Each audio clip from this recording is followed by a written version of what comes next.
Greetings, I'm Brent Wooten and welcome to episode 1 here at writingandeditingtipsandtricks.com. This is going to be the first in a series of mostly brief videos offering solutions and strategies to a variety of writing and editing related dilemmas and considerations. The goal here is to get you writing or editing, have you keep going and finish successfully. First, a bit about myself. Writing and editing have been significant components of all sorts of jobs and projects I've been involved with through the years. The scope of the writing and editing has entailed web content, project proposals, PowerPoint presentations, user guides, entertainment writing, essays, fiction, and more. And because of that background, I've had a lot of friends and colleagues come to me through the years with all sorts of questions and quandaries related to this area. And it's really clear to me the biggest problem that people seem to face is they don't know how to start. They don't know how to begin, get writing or editing, and get the ball rolling. There's a variety of recurring reasons why this happens, including people have a hard time ordering their thoughts.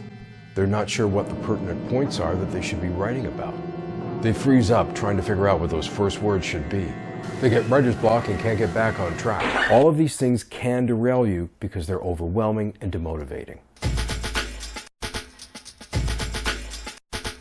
Here's a tip.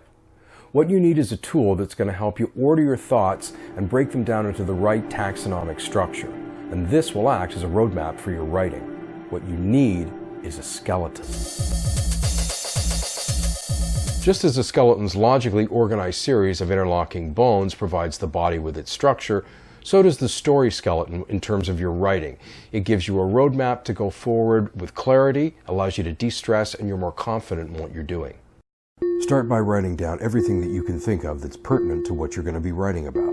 This could include key points or subjects, specific anecdotes, data, or examples you want to include, different steps of a process, people or situations that need to be mentioned, whatever it is that comes into your head that you feel needs to be here as it needs to be written in your piece. Don't worry about having to order or organize anything at this stage in the process. The key thing here is to keep moving and get the ideas on the page. Once you've got them on the page, then you can start putting them in order. Every point that you've written down needs to be assigned to or clustered under a topic heading. I'd also recommend that you do so using a color-coded alphanumeric system. This will aid in the ordering process and make visual identification and differentiation easier. Once all points are assigned, order these headings into an appropriate sequence that makes sense for the type of writing that you're doing. Where there are multiple related points under a topic heading, similarly arrange the subheadings so that the information flows sensibly. Now that your skeleton has been completed, you not only have a guiding structure going forward, you'll also have developed a better understanding of what it is you're going to be writing about by having gone through this process. Start filling in the bones of the skeleton one at a time, starting with the topics that you feel most comfortable with. Don't worry about the transition between the bones at this time. That kind of massaging can come later. Creating a skeleton can also serve as a pre-editing exercise, as it can allow you to identify ideas that are either superfluous or repeated or may need a piece all their own. If you find that you're having problems assembling the raw list of topics into a coherent sequence of headings and subheadings, stay tuned for episode 2.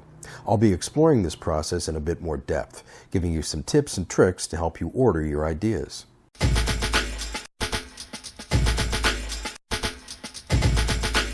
If you have your skeleton structure in place, but find that you're having a hard time going on to the next step, the actual writing, stick around for episode 3. I'll be talking about how you can get writing and keep going until your skeleton is fully dressed. Looking sharp. In episode 4, I'll be talking about how reading aloud and speaking are not only great writing and editing tools, but they can also help you to structure your skeleton. Let's recap this episode's key points. List everything that needs to be addressed in your piece. Assign each point that you've listed to a topic heading. Organize the topic headings and subheadings into an appropriate sequence, and use this skeleton as your writing guide. Commence filling in your skeleton one bone at a time, and start with topics you feel most comfortable writing about. Make any needed revisions to the skeleton structure as you get a better overall sense of what you're writing about. Until next time, this is Brent Wooten at writingandeditingtipsandtricks.com. Keep moving and get the words out.